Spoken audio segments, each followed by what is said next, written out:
तो चलिए हम बात कर लेते हैं अपने क्वेश्चन नंबर 9 की, जो कि हमारा रहेगा 5.3 का।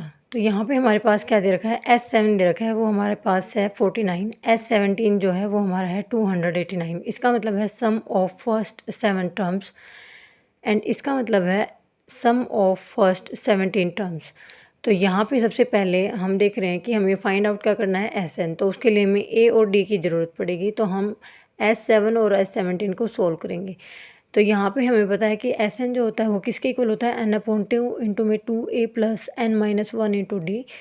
तो यहाँ पे हम पहले S7 में उसकी वैल्यू पुट कर देंगे। तो यहाँ पे हमने n की जगह 7 को पुट किया, तो 7/2 इंटू में किया हमने 2a प्लस 7-1 इंटू डी। इसको सोल्व किया तो हमारा आ गया 7/2 इंटू में 2a plus 6d equal to 49।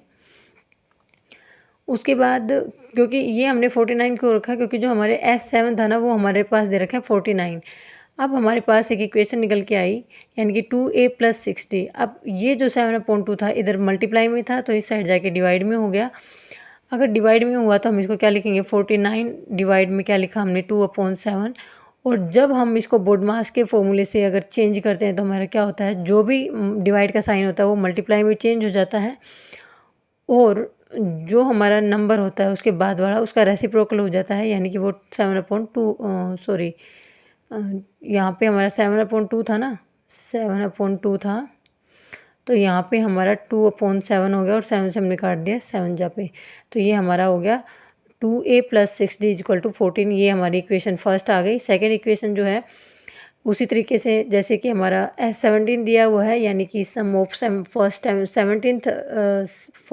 17 terms का सम दिया हुआ है। तो अब हम यहाँ पे क्या करेंगे, n की जगह 17 पुट करेंगे, सोल्व करेंगे तो हमारी जो सेकेंड इक्वेशन निकल के आएगी वो आएगी 2a plus 16d equal to 34। और जब हम फर्स्ट इक्वेशन और सेकेंड इक्वेशन को सोल्व करेंगे तो ये हमारा हो जाएगा,